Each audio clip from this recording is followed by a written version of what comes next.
hashtag Free Your Mind. Please welcome Mr. Fritz Springmeier.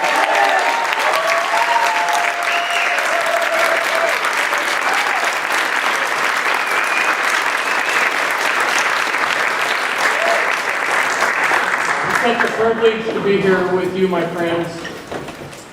How many here are from Pennsylvania? Okay, we're going to talk about your state, the Great Holy Experiment of 1681, later in the talk.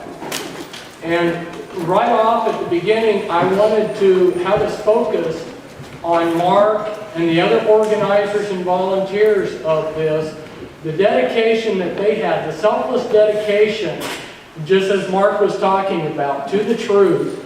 And this, I'm holding it up as an example for all of us, what we can do. So, thank you, Mark, and all the rest of you.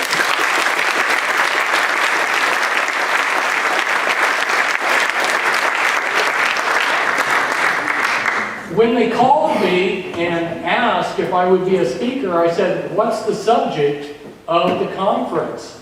And they said, there's three things. There's consciousness, mind control, and occult knowledge. I thought, good, I'll speak on all of those. And one of the things that I wanted to start out with is, if you are seeking the truth, if you're walking in the truth, like Mark was showing you,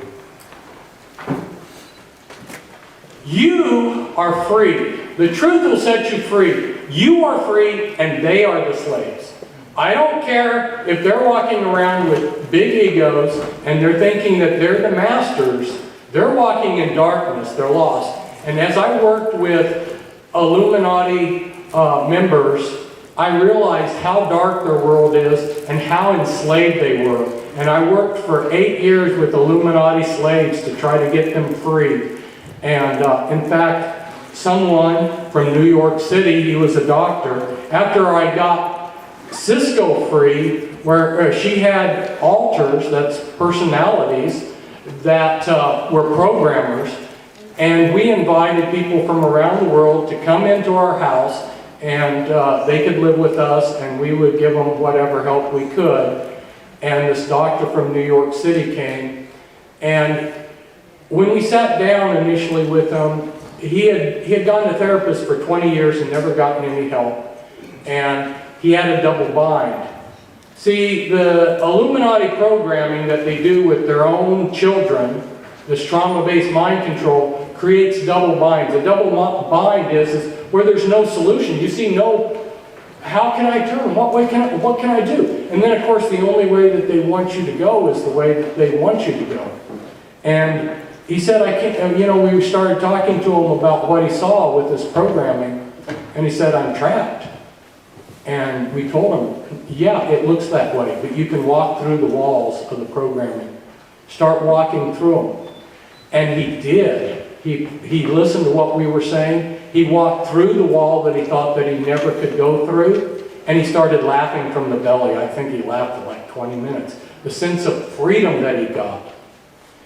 Now, one example of what a double bind would be if you were going through the jungle, like let's say Vietnam with your squad, and you came upon an ambush. Now, when they ambush you, they know how you're going to react, and they're set up to take advantage of that. And long-range patrols, the elite American troops learned a trick to beat an ambush. Do you know what that is?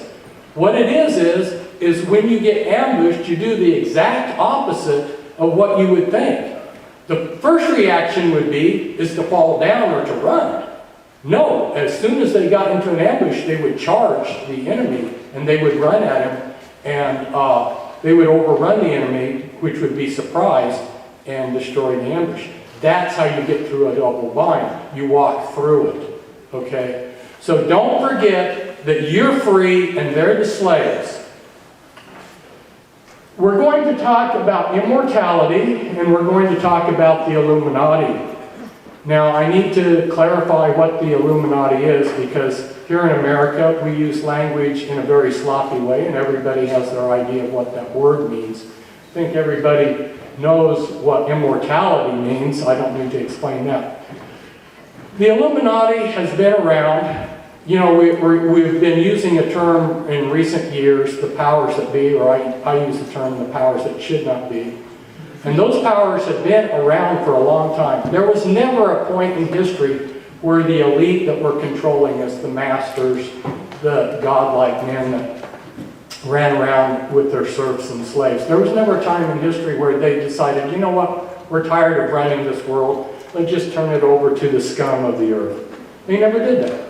We thought that when we did the American Revolution, we got away from that, but they quietly snuck in their bloodlines, and that's what my Bloodlines of the Illuminati is about, is that they continued with their elite bloodlines, they continued with their corporate control, they continued the control. They just did it in a more sneaky way. So we're going to talk about some of the ways of how this control is brought about, and in relationship also to immortality. This subject I'm going to talk about tonight to you, actually, I have had on my heart and mind for about 30 years. But timing is everything in life, and I never felt like it was the right time to talk about it.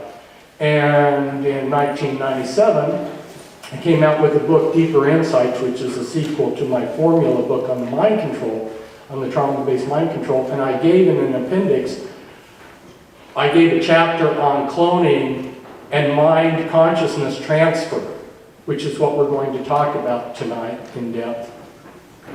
So I did give a little glimpse, but in the middle of a multitude of books and hundreds of pages, that kind of, you know, went unnoticed because I didn't really highlight it. So this is my first public talk where we're going to address this issue.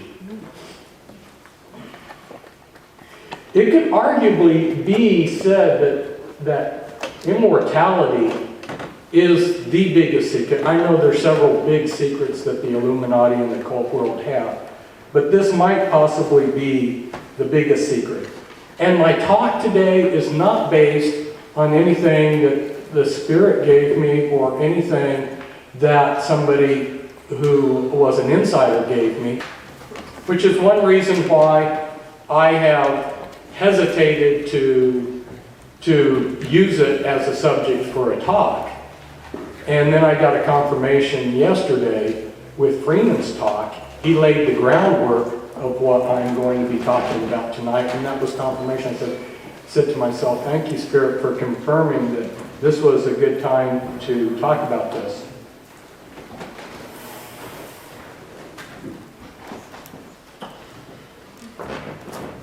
This is the Fountain of Eternal Life in Cleveland. It's man rising above death. Now this is the infinity symbol. It never ends. It's a figure 8, okay? And it's one of the symbols that the Illuminati use. Oh, and I needed to define who the Illuminati are as often the term as I'm using it. These are powerful, satanic. I know people don't like that word, but I'm going to use it anyway because I've worked with, you know, I've been face to face with hundreds of people that were in the Illuminati or trying to get out that I was working with their mind control. And in the deeper parts of their mind, they are satanic. Now, you have to bear in mind when I say that, if you understand MPD, multiple personality disorder, you might have someone who's a Christian, a humanist, and then in the deeper parts of their mind, they're a Satanist. So they're all over the place. Okay, so don't think that when I'm talking about someone who's in Illuminati that he's going to be walking around in the world dressed like Anton LaVey. No, he's probably going to be a Christian minister or something.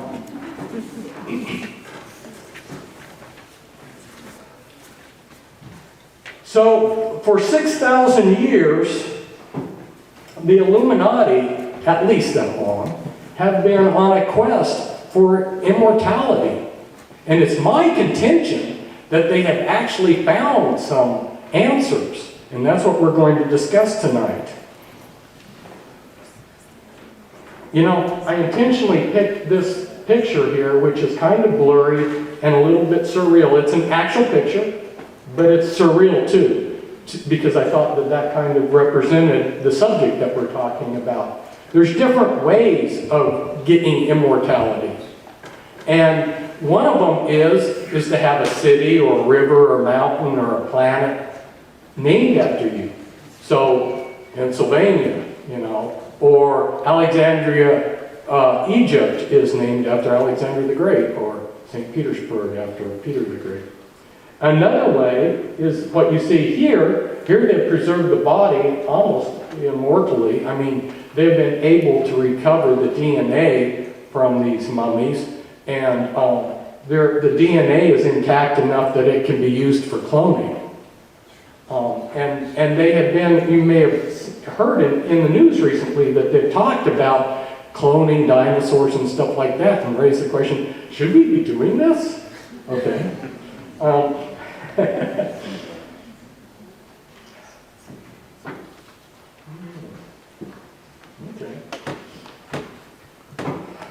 Those of you who have been around me the last 25 years, if you were in a restaurant, probably saw me pull out a napkin and handwrite this.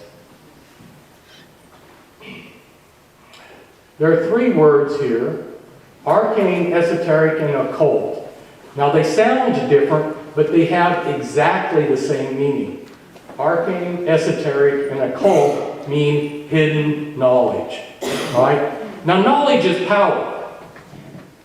And I'm going to tell you how they use knowledge to get power, okay? And this has been my little diagram that I have done for people over the years repeatedly. And when I break it down, it makes it all clear to people. So the first thing that I do to create a power base is to say, I have secret knowledge, okay? Now whether I do or not is irrelevant. By saying I have it, you have to come to me for that secret knowledge. I've created an instant power base, right? So that's number one here.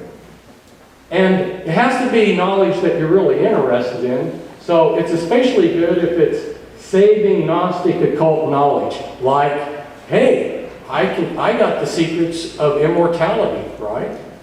I'm going to give you immortality. And you have to come to me for this. I'm using this as my power base. Of course, if I gave you everything, if I told you everything I supposedly knew, I would give my power base away. So the next thing is I have to give it away in increments. So how am I going to do that? Well, for instance, in Freemasonry, you have a degree system, where I pay like maybe $110 per degree, and I go up, you know, in the Blue Lodge here, I've got 3 degrees, and then the next one in the Red Lodge, I've got up to the 32nd degree, and then the top level here is the Supreme Council of the 33rd degree. So as I rise up, I'm going to be given higher levels of knowledge. So I start here and they're saying, okay, the G stands for God. All right? And then I get up here, oh, the G stands for Gnosis, you know, secret knowledge. Or then I get way up here and they're saying, oh, the G stands for genitive principle, you know, to bugger a little boy. So this is how they give you in increments this occult knowledge that they have. Now, there's different ways that this is done. Like the Watchtower Society, they make you dependent on what they call the Mother of God by coming out with Awake and Watchtower magazines. They're staggered. They come out every 2 weeks. And they tell their adherents that you must be in touch with the Mother of God. Okay, so they're making you dependent on the organization. The third element is that they divide this into 3 basic tiers. That's because you can't get the control out of the common person. You have to have it layered, right? So this will be called in some groups the laity, and this is the clergy, right, or your priesthood here. You've got three groups, and then the top of the pyramid is your controlling organization, and usually right here they put a false front in, so that like with the Jehovah's Witnesses, you've got the great crowd, and they're promised life on earth. You've got the anointed, and they're promised life in heaven, immortal life in heaven. And then you've got the governing body up here, which is the false front, and then your string pullers. So this basic pattern is repeated countless times. And sometimes they subdivide these different three tiers, but you'll still see the three basic tiers. So if we take that pyramid and we lay it on its side and we look at how the Illuminati, the string pullers, look at it, in the center are these Illuminati members who know each other. The head of the Watchtower Society is going to get on the phone and call the head of the Mormon Church. They know each other, they collaborate with each other, the string pullers. And then outside of that is the controlling, ruling body, at least that the public knows about.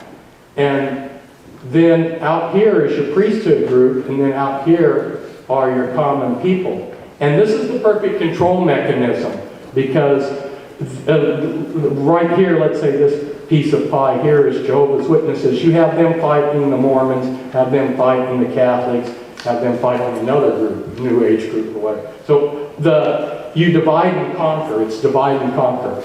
The people on the outside that are being controlled never rebel against the center. They would rebel against the actual string pullers. The priesthood group is going to act as a buffer, and then you got another buffer here. So these are false partitions in here. For instance, I had a friend who was homeless and jobless, and he was in my house. He was Mormon. He went to the Mormon Employment Agency, and they got him a job on staff with the Church of Scientology. That's the type of that's the type of incidents that you will see numerous times once you realize that these are false partitions between the different groups. So like the Knights of Columbus, which is a Catholic fraternal organization, since the 60s has been having high-level meetings to coordinate things with the Freemasons. But most people think that they're enemies, and they get all their insignia and badges from the same company. So these are false partitions here.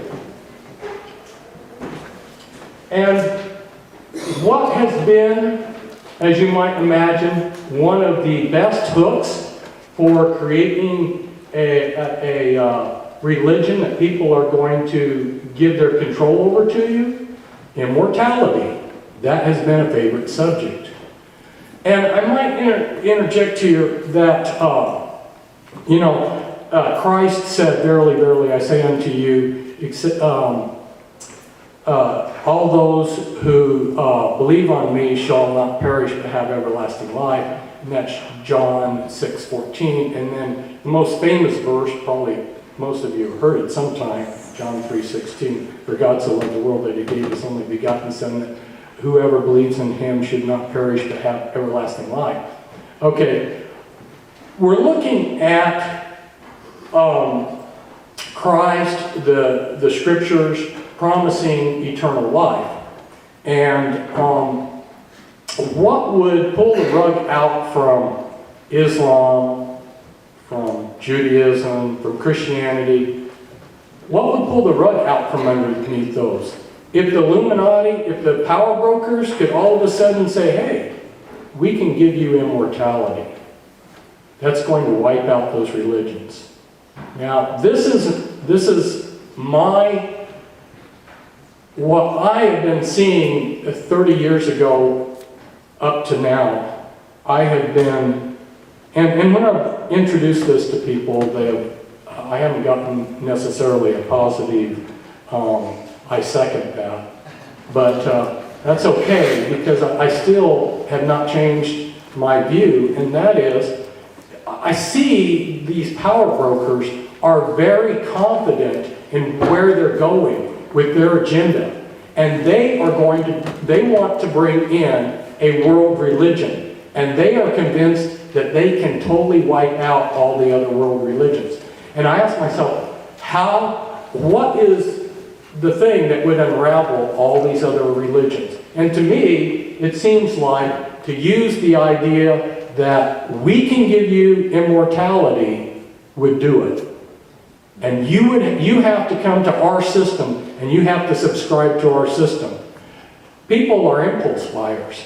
They're not going to want to wait around till they die to find out whether they've got immortality. Now, recently there was a neurosurgeon, and his book is a bestseller, and he was skeptical about God. He was a scientist, you know. He thought that there were all these scientific theories about an afterlife. And then he had a near-death experience. I think it was like 25 or 30 days his body and mind were dead.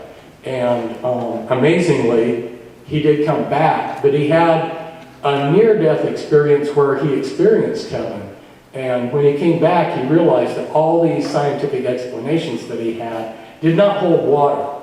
Okay, so his book is out there. I haven't read it, I just scanned it. And I may mention it again later. But how many people are going to wait till they die to find out whether their religion was accurately going to give them immortal life? Like I say, people are impulse buyers, so it seems to me like if they could come along and say they have immortality, boy, that would really get people in their camp, stampeding like some of the other things that they have to sell us. This is the ball. It translates in English, eternal soul. And from the ancient Egyptian way of looking at things, the sun was the Ba of the sun god. And every day there was a rebirth, there was a union of the Ba, where you had Ra and Osiris. In union, it was the he of two Bas. And what's interesting is back in ancient Egypt, the common people, right, the bottom third of the pyramid, were not believed or held to have a Ba. Imagine that. We weren't allowed to have an eternal soul. Now, there's a similar word to Ba, that's Ka, which means life force. And when the Pharaoh died, his Ba would go back to its creator. But it could also, as you see here, hover over it. And this Ba here is also related to the next thing we're going to look at, which is the winged globe or winged sun disk. And we learn much about the Ba in the Book of the Dead. That's our clearest illustration of the Ba.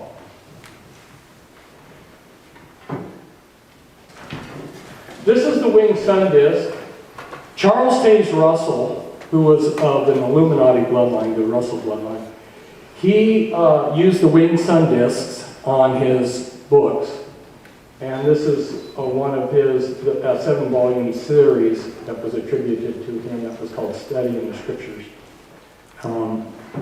And there's a reason why I'm bringing out about Charles Taze Russell and the Jehovah's Witnesses, is because my Be Wise as Serpents book, as well as a number of the other books, went in great length to show how the Watchtower Society was a front for the Illuminati. And what's interesting about their beliefs is that they do not believe that you have an eternal soul. They believe that sometime in the future that your consciousness is going to be downloaded, you'll be given a new body, and then that consciousness put back into that body. And that's what I'm proposing that the Illuminati are already doing. And that it's interesting that that's how they see that you're going to get eternal life. That got them into conflict with standard Christian theology. It might seem like splitting hairs, but the Christian theology, which is based on the New Testament, which talks about there's some seed, something in your body that you have today is going to be a seed to create the resurrection body. Now, whether you want to think of that as DNA or something else, but there's going to be a seed involved. In other words, there's going to be some link between your body now and the resurrection body in eternal life. So that theologically got the two parties in having a difference. Now, here you see another on the left, something else that came out from the Watchtower Society, again with the winged sun disk. And then on the right-hand side is from another organization, the Theosophical Society. Charles Sage Russell knew about the Theosophical Society, and which also is another front for the same people that I was talking about. And both of them like to use the winged sun disk. And as you can see here, you've got the center, which is the sun, and then you've got the wings.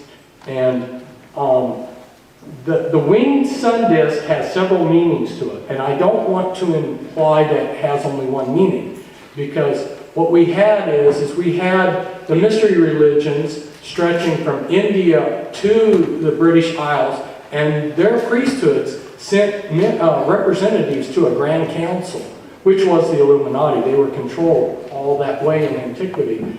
And they were using those principles of control that I was showing you earlier, where these mystery religions were saying, we have secret occult knowledge, and you need to become dependent on us. Okay? And that's the way they were doing it. And so in these different localities, there were different interpretations or meanings to the winged disk. In the Assyrians, the circle meant eternity. But the meaning that I'm focusing on for the winged sun disk is that it's the soul on its flight back to its creator. Okay? Now it can also represent the victory of Horus over Set, which is good over evil or light over darkness. It could represent that too. And in Mesopotamia, Ahura Mazda was represented by the winged disk. And then in India, the avatar of Vishnu was. So it had different meanings, but the meaning that I'm focusing on is the soul on its flight back to its creator.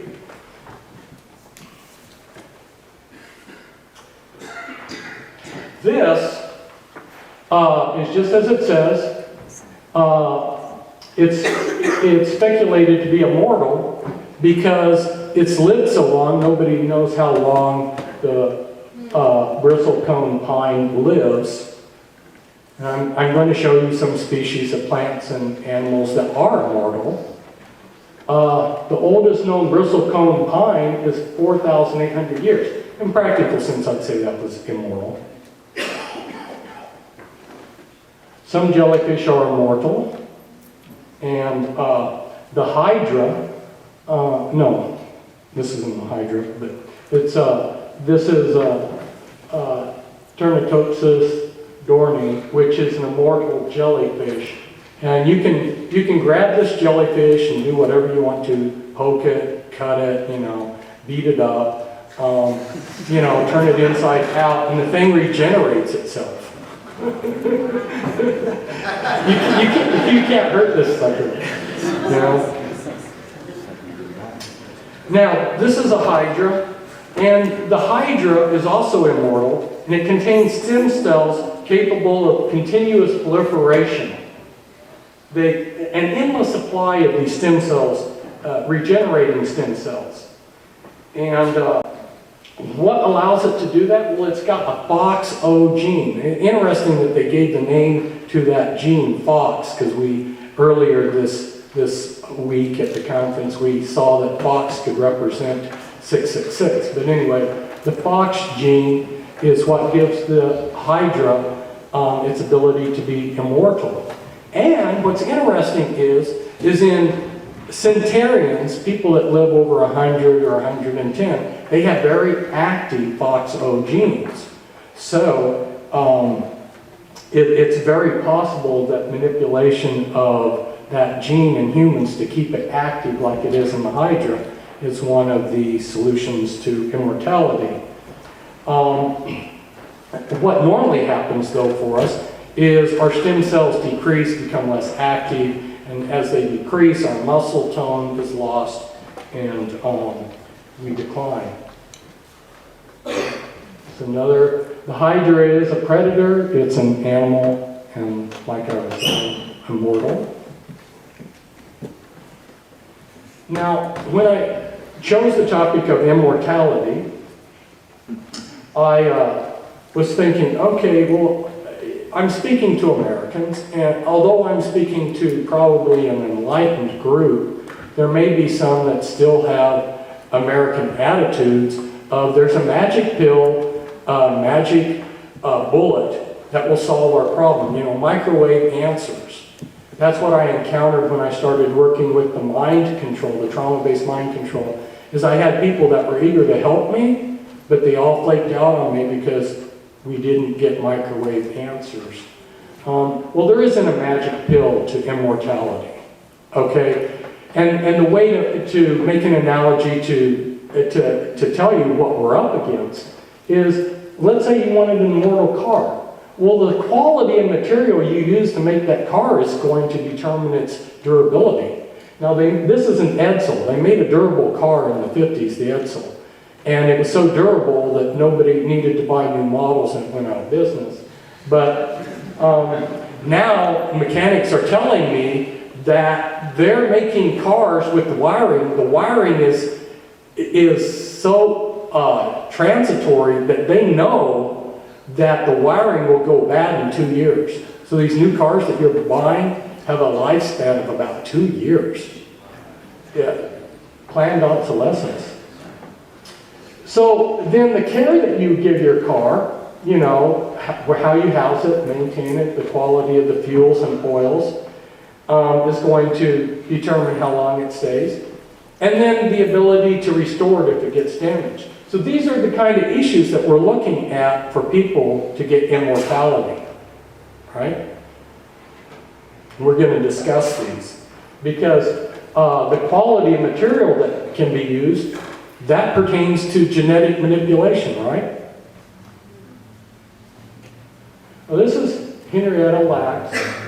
She was a black woman that in January 1951 was diagnosed with a stage 1 cancer tumor at Johns Hopkins Hospital. And then they, without her consent, took a sample of that tumor and gave it to a Dr. Gray. And they discovered, and she went ahead and died, they discovered that that her cells from the sample were immortal. They can live outside the body. And so they have been harvesting, these cells continue to clone themselves, to duplicate, and they don't stop. And they have been doing that since 1951, and they have gotten over 20 tons of cells for scientific experiments from her line of cells. And they have been used in countless scientific experiments. They're sold all over the world. In fact, that's what everybody wants to use. And they call her immortal cell line Helo. This is Adam Wilson. He's a bioengineer with the University of Wisconsin. And what he's doing is his cat that he's created reads the mind, reads the conscious mind, and he's putting, he put something up on Twitter with his cat reading his mind. And he is interested in taking this one step further where you implant the brain so that your mind is being read with these implants which will connect to the internet. And then your mind can be part of the global mind of the beast computers and the internet and everything, and it can all be one global mind. So that's where he would like to take this. Now, the stealth planes are just like I've written. They're piloted with the computers. They have multiple computers reading the pilot's here we see the bomber and the fighter. The stealth planes are piloted by thought control. And again, we see reading the pilot's mind. And so we're going to discuss this concept some more.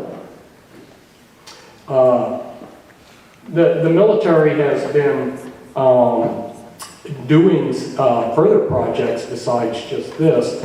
DARPA has the Avatar program, which Freeman talked about, and that's a mind transfer technology that they have that they're taking to outer space.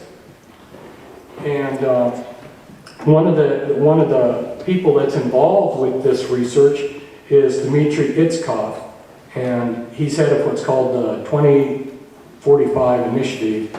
And that group is working, and they say that by 2045, they will have the ability to download consciousness into a computer. Now, what I'm going to suggest to you is because over the many years that I've been researching the Illuminati, I keep coming across here and there the proof that they're probably 30 years at least ahead of us in the technology that we know, and maybe even more. So I'm going to suggest, if he's saying that we can do this in 45 years, I'm going to suggest that they're already able to do it. Okay? And so he's working hard to make the body, Iskov is working to make the body to be an accessory. What do I mean by that? It means your mind can be downloaded somewhere, they give you a new body, they download that consciousness in there, and then when that body wears out, they download your consciousness to the new body, right? You can pick whatever body you want, I guess. And can that be done? Remember I was talking about the neurosurgeon who wrote that bestseller that's out there now, Proofs of Heaven, who had the near-death experience. When I read it, he mentioned the book, Irreducible Mind, which that book that came out in 2007 shows scientific evidence that the consciousness can be indeed separated from the body. So this isn't something theoretical, but they've proven that the consciousness can be separated from the body, which is very interesting because remember Freeman's talk where he talked about Akhenaten's family, and he was talking about how, and I don't know how many heard it, so I'll just briefly touch on this, but he talked about how our President Obama's family, his wife and 2 girls, are identical to King Tut's father's family. And identical. It really makes you wonder if we're looking at clones there. These cows were cloned. Technically, if you're a farmer, you call them a cow.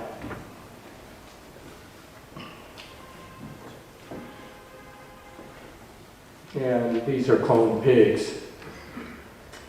And I'm going to give you some highlights that I had time-wise on cloning, because most of us haven't really been following it closely.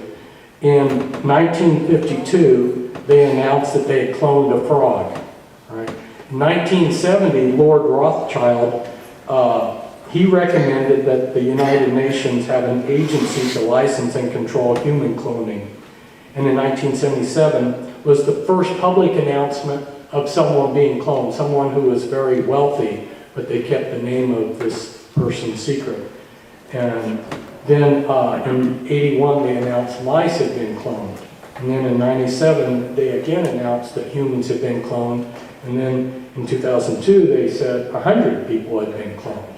So we've got people being cloned. In 1997, because the idea still seemed to us sci-fi, I gave in the Deeper Insights book the steps that you would need to take to clone a person.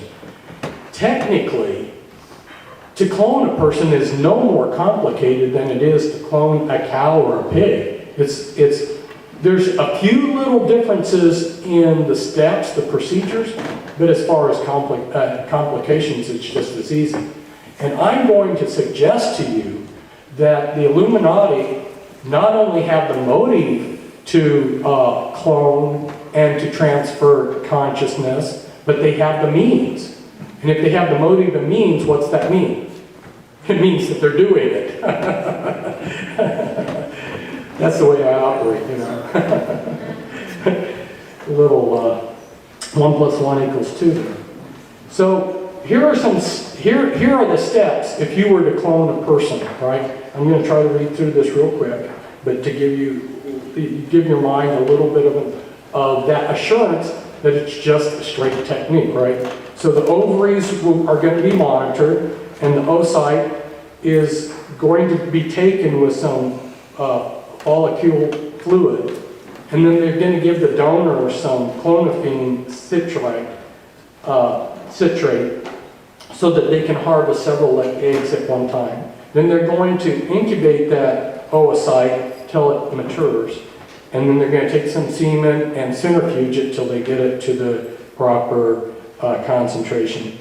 And then the donor's nucleus is going to be fused with a micropipette, or they could use an inactivated Sendai virus. And then the human nucleus transplant will be cultured until it's about 8 to 16 cell stage, and then it'll be placed into the foster mother by a catheter into the cervical canal, into the interior of the uterus. So it's just a straightforward procedure, people. This is not something real complicated. They've been cloning all kinds of mammals. Don't you think that they have the ability to clone people? And indeed that they've been announcing that. So that's what I'm suggesting, is that, and this is from my Deeper Insights book, where I'm giving some details of how the gene cloning steps. And then this was a Time magazine. If you'll pardon the pun, will there ever be another you? You know.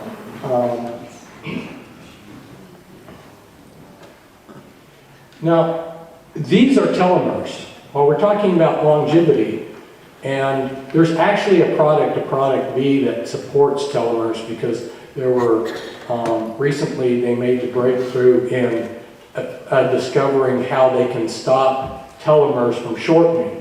Telomeres used to be called junk DNA by the scientists. I knew when I heard that years ago that they had to be wrong. Nothing in our body is junk. But they used to call it junk DNA, which then they discovered that as the telomeres shorten, when they get to a certain length, you die. It doesn't matter if you're healthy or what. The length of your telomeres, which are those white things at the tips of the chromosomes, are related to the aging process. So they've been working on things to slow down or even reverse the shortening of the telomeres. And that's what the product B is all about.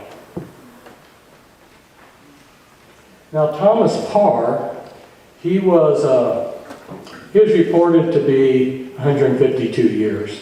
Now, whether that's true or not, that's a little debatable, but I showed his picture because I'm trying to give you life and life more abundant. And one of the tools of control over us is that they keep us sick. Okay? When you're weak and sick and not feeling well, you're easier to control. So one of the things that I put a lot of energy into is trying to reverse that so that people will take responsibility for their health and live a full, healthy, active life. Well, that's what Thomas Parr had. He was eating simple food, and King Charles of England heard that he had a subject that was 152 years old, so he invited him to the palace. Do you know the rest of the story? Well, here's the rest of the story. The king celebrated, and they had this orgy eating when he got to the palace, and the king's food killed him in 2 weeks. Killed him. The rich food killed him. So I think that that's a lesson that we need to pay attention to what we eat. You know, there's a reason why Monsanto and the world system is giving us this junk food, this GMO. They're trying to actually, to be more specific, I hate to say this, but the truth of it is, it's genocide. It's actually a genocidal agenda, and the stuff that they're feeding us is genocidal. And this year, I'm going to have to give up corn, because the new corn that they're coming out with, they have spliced in a particular DNA which neuters you as a man. It will shut down your sperm from being active. And if you want to have kids, and I want to continue having kids, then you're going to have to give up corn, one or the other. The oldest verified person by modern means lived to 122 years old. Now, of course, modern means, birth certificates or social security cards or whatever. We've got a lot of reports throughout history that are not verified by modern means of people living longer. But what's really interesting, and I said I was going to talk about Pennsylvania, is in going and looking at areas that have longevity. Pennsylvania has longevity. There were at least 7 verified people, verified by modern means, that have lived over 110 from Pennsylvania. And the oldest living person, Sarah Canals, 119 years, 97 days, last I saw at the count. And she's from Pennsylvania. So,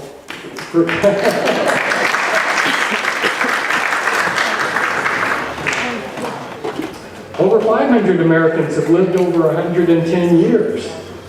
And that's interesting because in the Word of God it talks about originally people lived about 1,000 years, and then there was a point in time where that switched to 500, and then after Moses it said that the days of a man would be 120 years.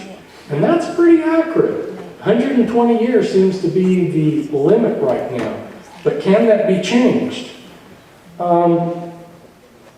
Here's poor Tom's gravestone.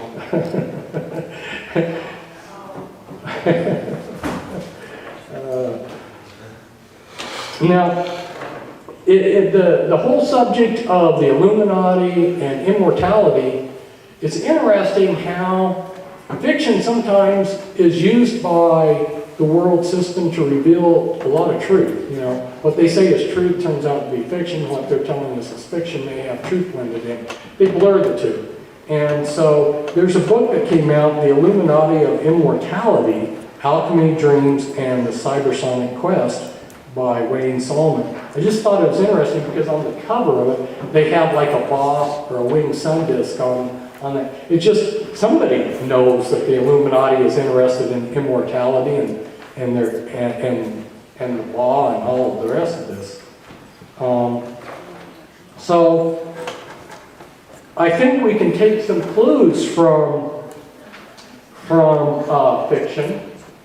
One of the things is and I like the way Mark presented it, that we should be dedicated to truth. And when I started in researching the powers that be, powers that should not be, the Illuminati, I wanted to let the facts lead me wherever they led me.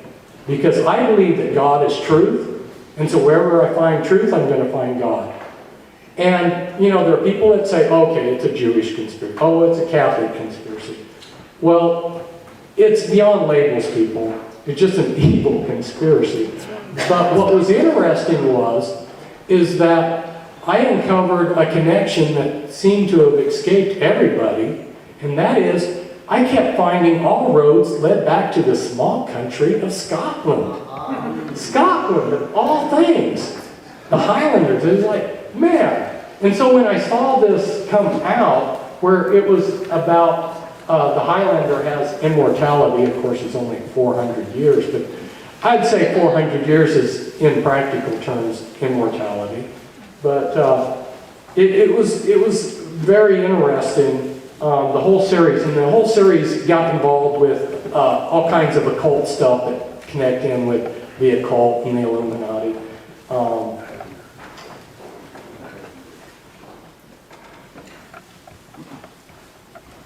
Now, Billy Meier, and I'm not presenting this to tell you to think one way or the other about Billy Meier or what he presented. You could be for his material, against his material, or not even know about it.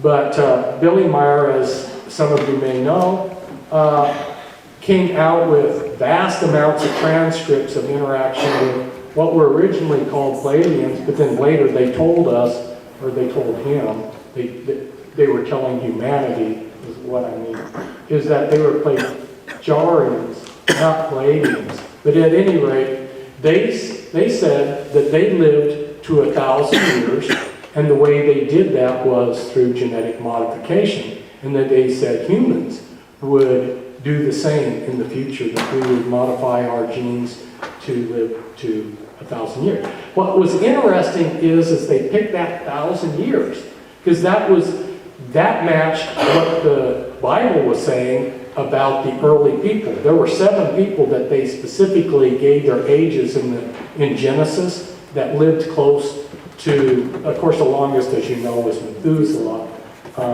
Adam was like 960 years. And then some people say, well, no, that wasn't the case, that when they were talking about people living those years, they were mixing up months for years. But then there's one of them that they list that fathered, that was Shem's son, fathered a boy when he was 35. Well, you wouldn't father someone at 35 months. So obviously they meant years. And the whole context, the way it reads, they were saying people lived long. Okay, well that's interesting. And so what I'm throwing out to you, I'm going to throw out to you is some hints of the potential to do what they're saying that mankind can do. And already in the labs, they're doing the things that I'm going to talk about. And these things, if they were applied to humans, plus a lot of other things. Remember I said, back in the car analogy, it's going to involve a lot of things. And here's been my thinking the last 30 years. And I'm finally going public with this thinking. I've told other people individually, but finally going public so you get to be the first ones that I'm experimenting on.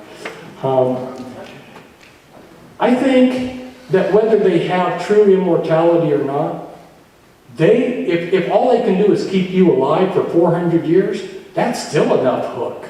Because you're going to have to wait around 400 years to find out whether it's right or wrong. That's still enough to pull the rug out from underneath all these world religions and create a world religion.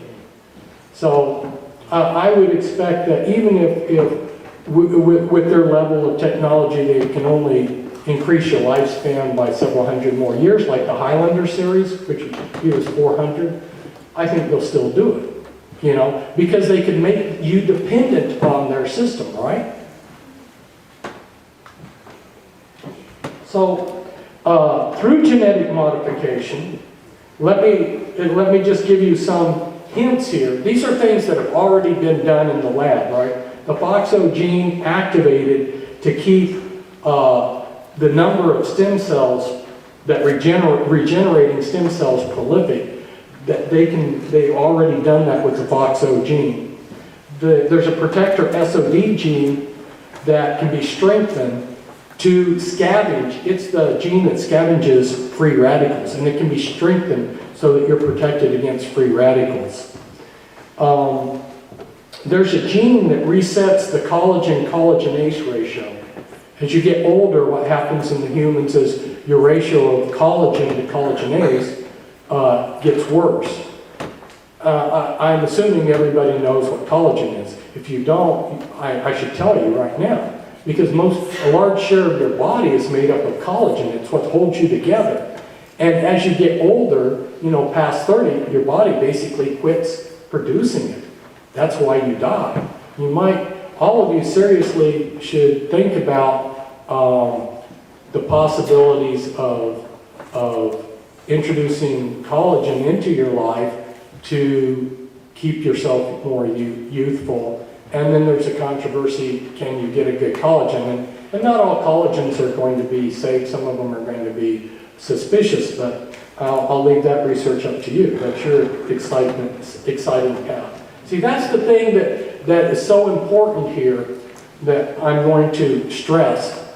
And Mark kind of did that, but I'm going to say it in a slightly different way.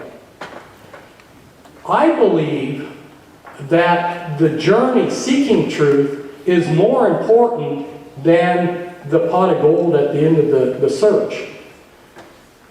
By going and seeking and going on this quest, you're learning, right? And see what the churches and a lot of other organizations do, the schools, they give you this box lunch, this prepackaged truth, and they give it to you. Okay, here. Just swallow it, you've got truth, that's it. You join the Jehovah's Witnesses, you're in the truth. You don't grow, you don't learn. You're stifled as a person. You remain a little child. You've just been spoon-fed something. So I'm not trying to spoon-feed you. If I could do anything for you, it would be to motivate you to go on this quest for truth. Because the quest, the journey, the fighting, the research, and everything, that's the exciting part. That's where you're really going to gain, right? It's not in the answers that you're going to get in the end. It's in the striving to get there. It's the journey that's important. So I don't want to steal anybody's journey.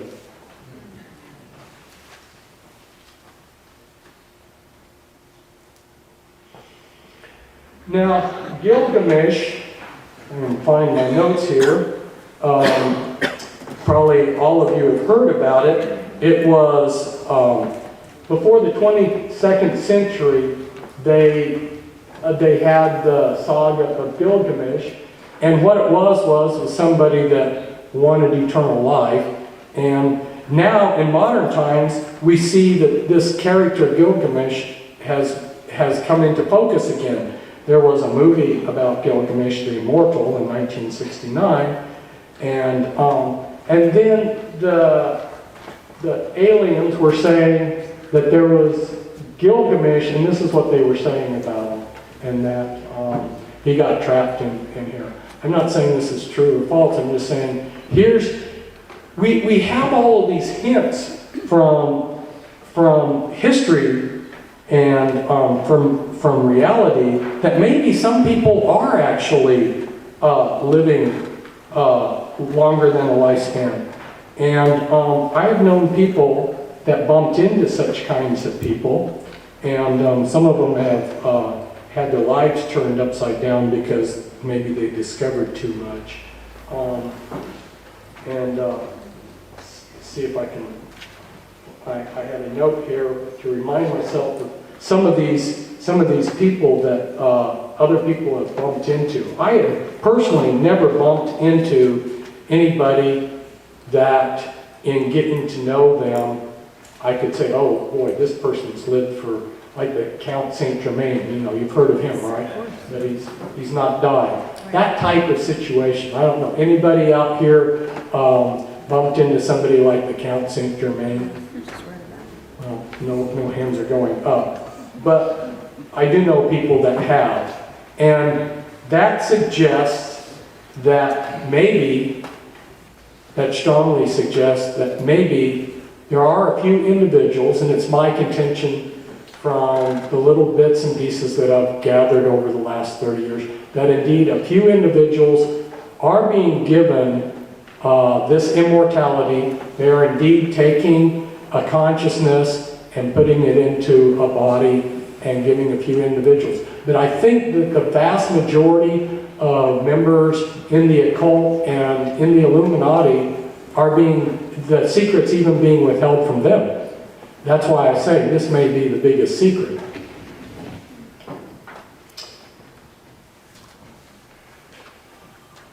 And that's what we were talking about earlier. Another movie that was interesting that I wanted to bring out about was The 13th Floor. Maybe some of you have seen it, 1999 movie. A German scientist creates a holographic machine, and then he moves his consciousness to this holographic reality. Now, holograms, okay, and holograms are very important because at the quantum level, everything's a hologram. Our universe is a hologram. Our minds are holograms, and our thinking and our consciousness is holograms. So there's a whole level of understanding here about holograms that makes that movie, The 13th Floor, interesting. In fact, and those who are into quantum physics talk about our reality as being the field, or another name that they have for it's the holographic universe. And in dealing with individuals, I've been dealing with a lot of people that were in the Illuminati, and from an insider, for instance, I learned that they created a phone based on quantum physics. And when you get ready to ask a question, before you ask the question, the answer comes. It's like reverse time. It blew the people's minds that made it so bad. I mean, they knew what they were headed towards, but it's so out of the box to use quantum physics to do something like that, it was hard for them to wrap their minds around what they had invented. But I mention that because there's a lot of things like that I bump into that lead me to believe they're way ahead of us technologically. And so when they say that we're going to have the ability to download our consciousness to a computer in a few years, in 30 years, I'm saying, well, they already have it in secret.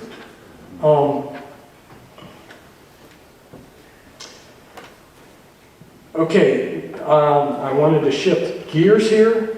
What's really interesting is I'm the last speaker, so I get the last word.